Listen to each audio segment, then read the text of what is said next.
The Bible says faith comes by hearing, hearing the word of God. You need to come and hear the word of God in this meeting.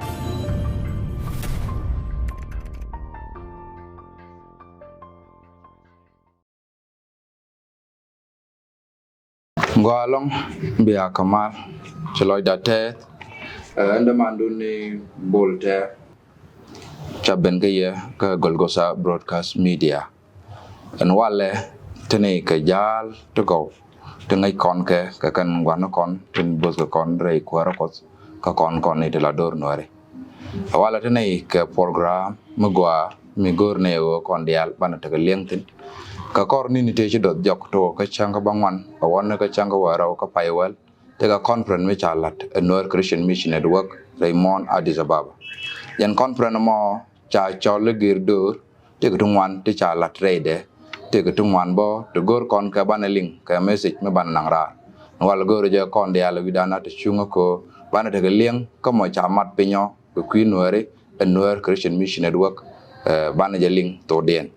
ku mo de jogo gor nei ke media meni ka lenga je ke lew amana tok de kan wo ko niam de no jal kon be ko rodien lat kon be rame lade kana gwa nchenge ko la de ko rakot be jala de kon Goa che ener ki chodwan ka gat ki ye ko dum bare ro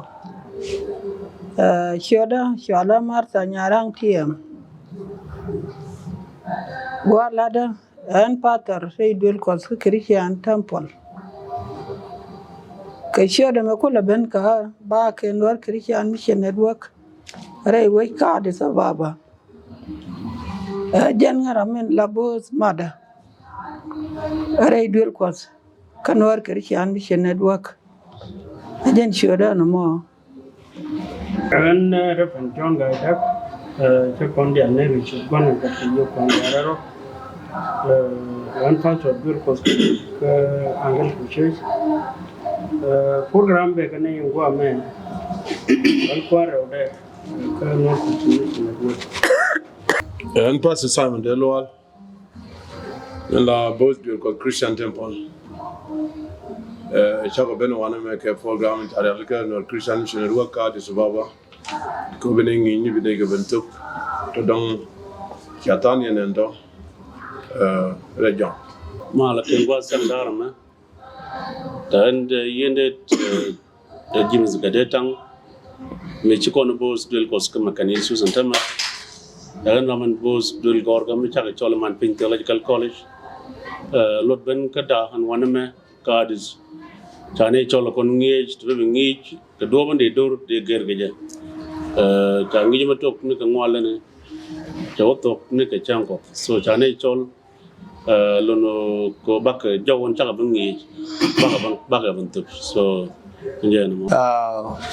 the Lord that is long the man don't fit opal and his Bangladesh Radio Christian Temple Church chaben go kwingi ja en chari ala Noor Christian Mission Network Addis Ababa chlo de tesbo ko chaben ke studio me ke Golgotha Broadcast Media so kwa mala post kondia nerbo ke chodwan ka gat ye ko ngara ro ni de kon ni de jel kele ke ni de ye bo ye ni de biaw dimde ala won kala jem re lew an pastor in charge ka de baba wan ke be yelo kol ka de church lo do kul ben ngwa me ra ye tin ba ga tin Noor Christian Mission Network la de tin sa kam roi ko du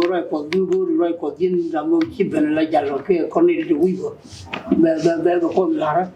ba ko kama jen be roi ko kul jaw jen la no mo ko jodi cho ko di ba chakondi alner gi chod gwan ka gat ki yopo garo da anda mando ni pastor antar mai tapkot anta dol ko ka Christian Temple Church International la director for mission and evangelism gwa Lord Beneda gwa me bak tini ki tin kon tin she ba tini ko ji Golgotha Broadcast Media ba ka ban loj ke ba ka tagariya to bine ka So ka Nur Christian Mission Network an member ka Addis Ababa min boske pastor nyatiam. So chiloida tet. Gwa long aliak to kos jen chikon ling kan bos kon chigro den lat kon ku yimo en program me lokot kan dial chibentento ke kuiko ba message in cham no jalat ba gore ban ko ba ban lat kon dial ban ko ke message in chalat kon gore je kon dial ban je chuling kel tejen yam de tejen netin la boss kanwer Christian Mission Network Raymond Addis Guame da tejen medar wako kengo ba program me cha chole girdore balat char me be di ke ye ka chepeng mini nang ke ye ka ngu chanen ka doro gor je o de nge ke girdur mama gor je de yana lat kon ko gwam chek ta charo to ko je ke ye kana men chanen ka dor Gua chet ko ma cha tiejo la dore te ke tugde ka ba te ga ta mi cha no go belat ke ja re ri de mi cha le ge dur Christian Mission Network re we ka Addis la da kel ka gwa dia li ga ko no do gora sin mi te ga chi ro long cha pa li cha ya pin chang ta na gwa mi da dien la ken te ka mar wa ken war Christian Mission Network re da me be ra re we mi cha le dila re mi cha le ge dur te ga do wel gora ti cha dol ko cha ya pin wini cha ga mo ni ko mun wun mi din mo bon ci garo dien pot ko kor de kan palten cha ka gule maktab ne ci maktab wo ci loy de te ci wud din ma cha wajja ke ne kon cha ka nyor cha ka mo ko mun cha yu cha ka ya lakam ti nyot ke ta loy cha ku yang kan gat ke re wo ke dila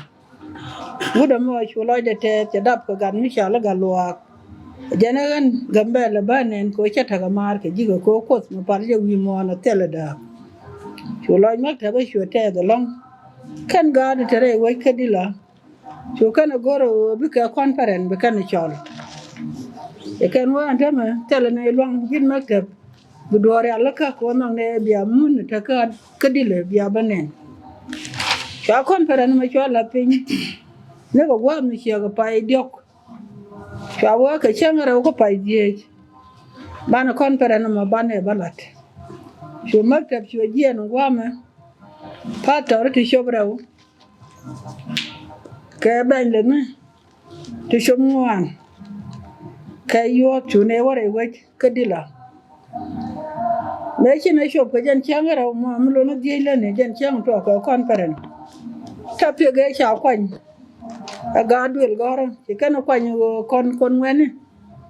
te ga mi chine je ga bek kon pan ko chaga chek gone dor poinde ba ger bal wo gwade ke chiang la chiang nore kana ta ele kana pal kos me chaka waje kon secretary Musa Gambele loal malapator kama kan yeshu shone no golong ni jamo jalne ka gadi tila gadu kume Dr. Ted Tong Yik kagar way bur kay siben bangot shune wo kel ne di chet ketaro che garu turbiele ken ko no ken mission lokos me chino je ka top ga mo cha kwan shune ngi de shune to gre we kedila me chino ngi tin shune je la o ngi mu gwalong kane no go bine ngi mo bine pal ko re we ka di don wane te ka tikine ka jaga betin ka gate la gani wore me chaka ben kine bandwal ke buot ke lew kan ne dia la congregation bo lukos kine ta piga ma kine nyo na cha ko no ka kel mane me chaka gwat chura la ka o ba chola la conference ai wai ka di don gwam ka paikel ke 2025 chwa conference ma chwalat ka changa diok ka paikel cho to ka changa die me cha je go dun culture kan roi ko cha gur ba ngi tindit ba ka chol ka jen pai kel mo cha je mi gadetan ka sai mandelo al ka med yo jo muse cha ga chol re we ka adis cha ngi je mo cha ban tu te chi na je ga be te no ne wo de show de mo de ram sin ka de kon pere na mo de ja ga mu wo ka won yam re we ka adis tan pal ka kos ke ta ke de shinok te jien cha ke je te lo unuk cha ke je ke tel palaka kane den pal ka kos re we je gwama cha ke je o ga pankien chi o ga chiang ma dong ala kan pankien do li nyet kan do li ti ngane chi ro dien moy ka bun te shob ga dangwan re we je wana cha ke kula wo mi chariet ko cha ka lat dong de ko ro di rit ka chian dien bu lu re bil ko te mi shala don ton mi tere we ko goro wa mo chiman kan ngane la ya ko ke ka gambele bi ga bentin te ka ai we mi tere re ye am shale bele dimto agwa mata gwar nyetin kana dol te ga gwa mi shale ser konda mun yumne mi ta ga koyi agwa mo chaga dial chega su anyok re wech ka ule nin doli nyet nin karasin shunga chet ke nyer buñ cha ka jogo ina mo che chiang e changa nuore ko nuore ngai ke puch ine chogoro wo ba to pega me ba ngich adiene te ngai ke ta roi ko ka ngai ke ta kal chere wo nuore chi kan changa no ala ga pankien ma ken ta ben shala bongo kayong okay ga pankien ma ken kwang kaman mi di ga pankien welen chala to amadol ikana kan ala dundian ma askana chiga chiandien ikana shopal chiang enu ka ka adi kolo de be ke bi ga wadi matien ne woni ka dwal goro cha ka jogo tel bi ga lo go binalo ka culture ba ga nyota changa nore ka ba ga nyot do lat ka roi kos o da ka kur chen to go ti de ro di aja no mo chang yi jo ma chang yi ka pai kel cha baloi ka chang bangwan ka pai wal ko me chalat ke jen chang ka diok ka pai kel cha goy de cha je ko long kan ga tu kan we ba nya ko moy ka gwa ka chang bangwan ne te chi ban te cha yo ko chod bi ni aka ne te chi ni ka pai kel James Gadetan ka Simon Deloal ka ngi Peter Upaloal should patter anterman tap chungi shu John Guy dak chungi shu Martha nyarang tiem chungi are conference no mo jen do be ngi kana Chilo dante jen do ben chal luch kon do be bo char ke je o chi gan no re chi ka ta tungwan te cha nen ga ka gor ke je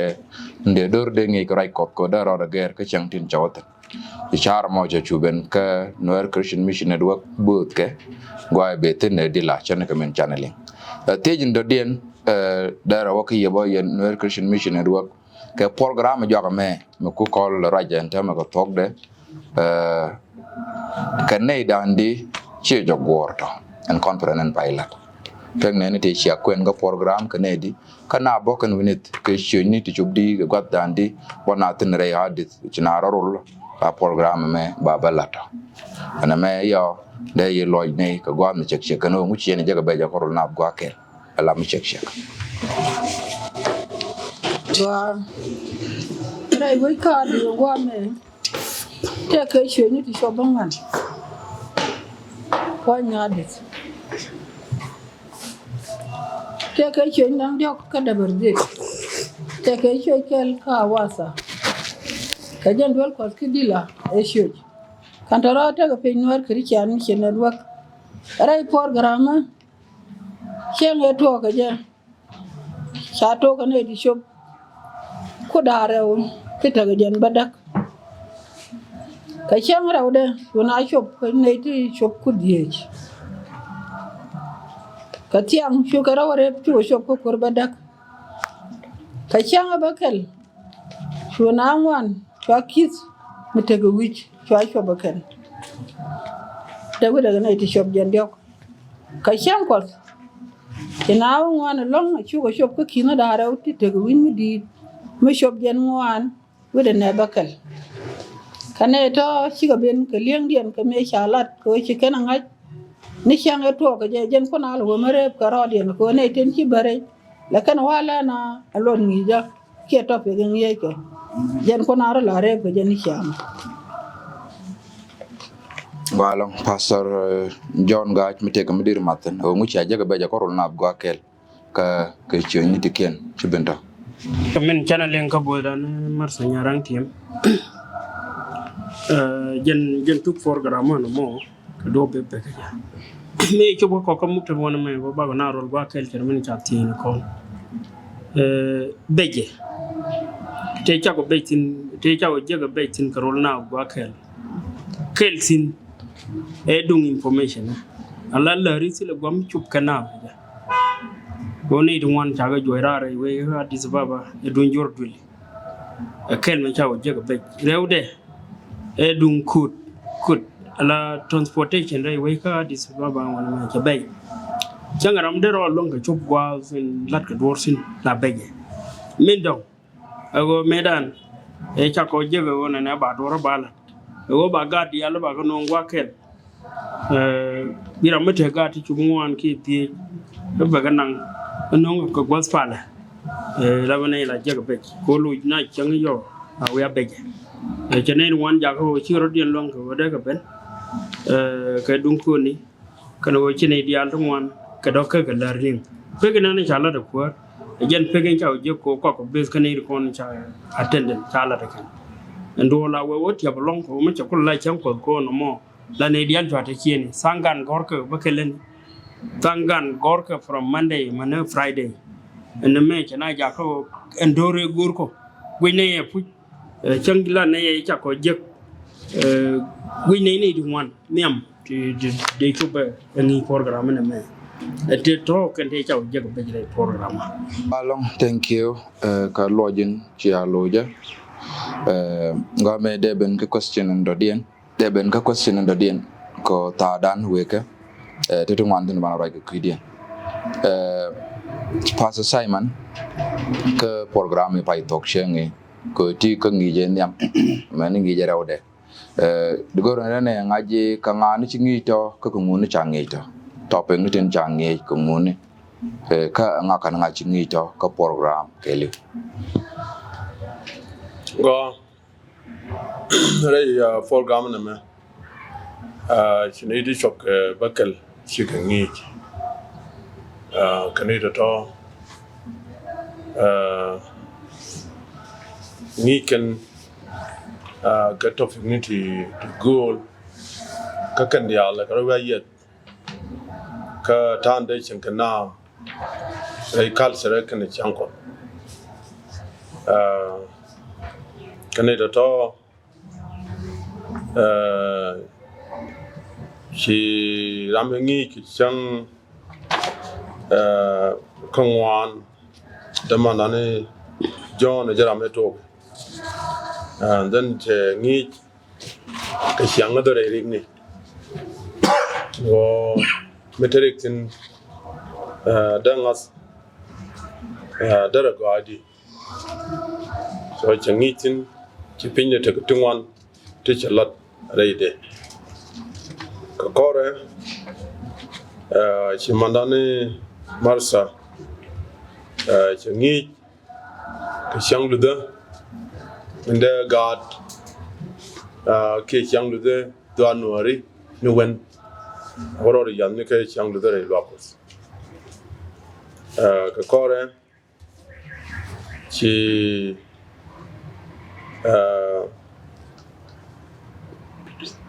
Peter Opal. Jabani Bo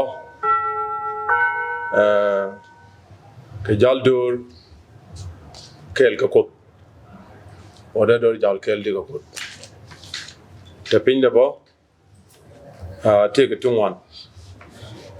Ka kore ci konani James Gadet ci bengi ka siankot kene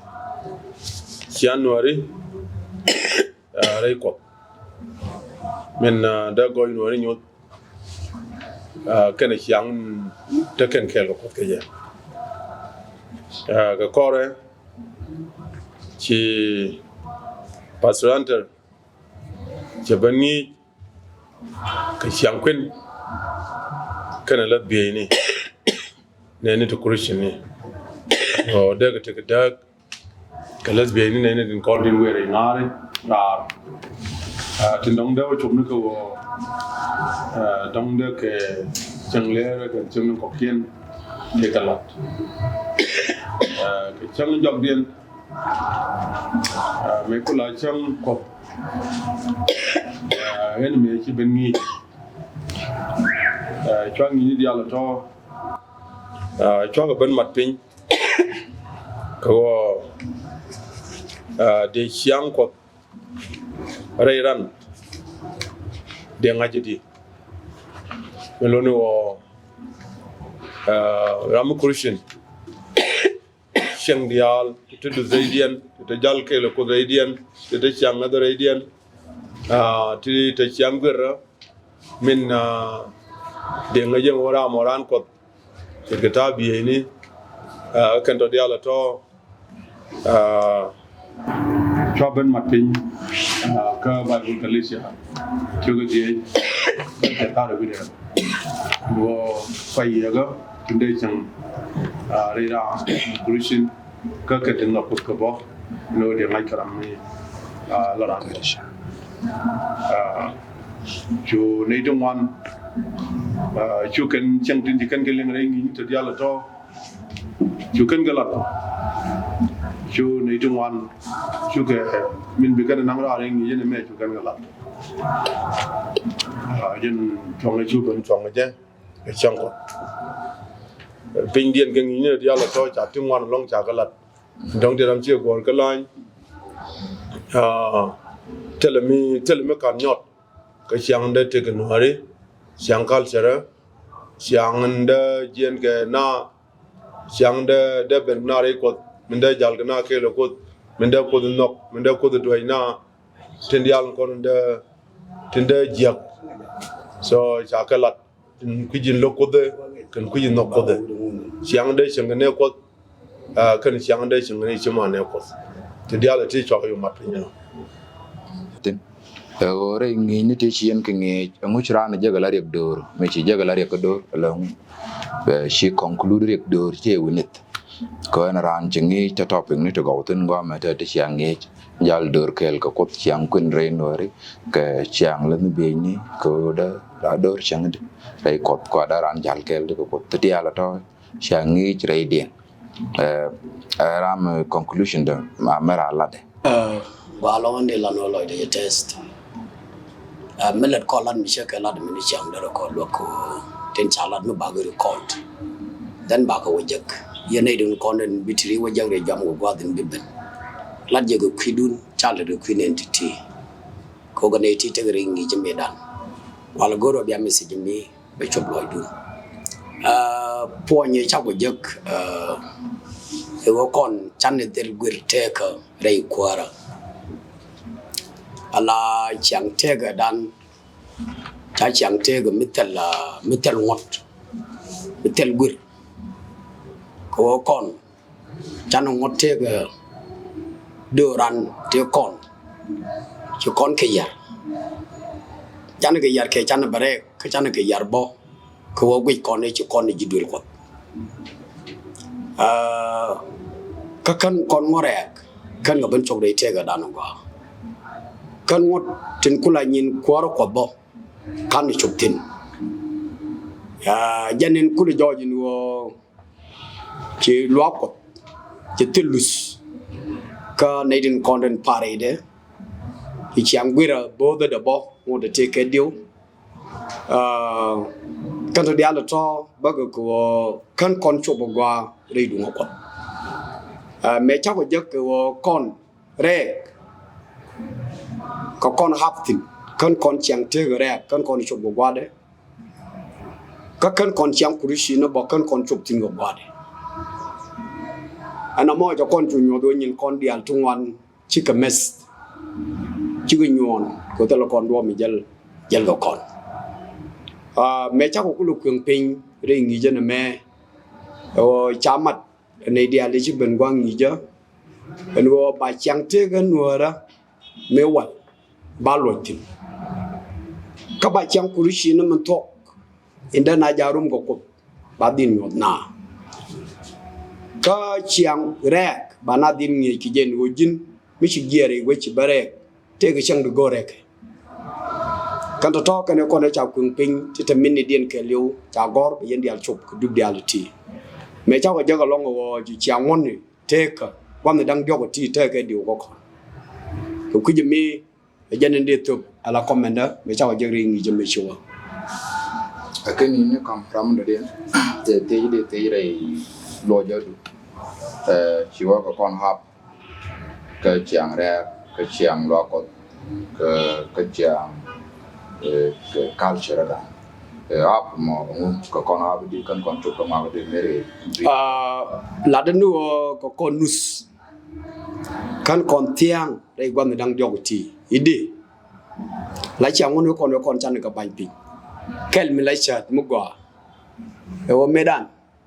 talagan medawan medaje jan keriet ke daje yam keriet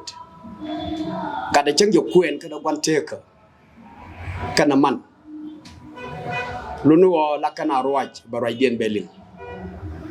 kata me ci gadial ci roaj nu gwan ken ci kan ga bañ pin ene mi nyu do ci tek dane wal lar ko ne ko kon nuare ko ci kon tege ting nuara raude ci kon tege ting nuara ko kwin ci kon kwin ta me ci kon yar ci kon nan ka ciangat ko da kon kwak dum wanda kon ga jektin ci ma wo gui kon ciang te ga mara men da wo to gurun ene mi nyu do lar kon ko kon nuara ko ci kon tege ting nuara na malara je ko kon nus dai te ga nuara kan tay me lar je ko kon nus rei kworo ko ci kon ciang ga ciangan gori ci kristo ko ramaran kor kristo be dil te nuk be te ga falaka jen point bo be te gulus tama cha ko yu jego changa kare du le ko den pal kon tin tamme kan ga den ci jego bi wo lo ko jele ga bi ci chiro de lut kala ka ne ga kurishini ane mi nyu do ko kon nusbo re kurishina ko kan tik dan kan ro de ger lar ja bo ko kon nus re rek ko rek cha chang ga ci nyanga de rek chang yi chang ye ko kwan tie ga du kada ram sia gor kel karam la dien kel kamadu ka kala jireto atama rek atama ngode chang kon ne tuk tin ala jala ri chi ngungu chang man na ko kong bo kit ke ne ke dit chi ngungu bo e chang ko gor ene mi nyu do to kon kada kan kon chup re rek ko gwade rek bo cha chang ko wat chang je ko ti ko long lat mi che jiram mi ngai gwade di real jektin lu no charo du ling yen rek kada mo jo ko roi ni gagang ni wo kan nga gala de gwa kan nga gala de ne lu no ne mi lo ko lat karek chang je galat to la je ko ko nus re rek nye rek bo cha galat go kor mi chira ni du duor awa go ni je ko ngot kada me re rek ko kon ter kon kor tin la kon anen ngi juru tie ko kon mi ran de la ngo ji ni ka wor bi ngo kum chin wa ra ngo la nyi ni yen lo no ken dia du wa ji du re nyam kum ani to nyo de je wo ka kon nus re ka jogoti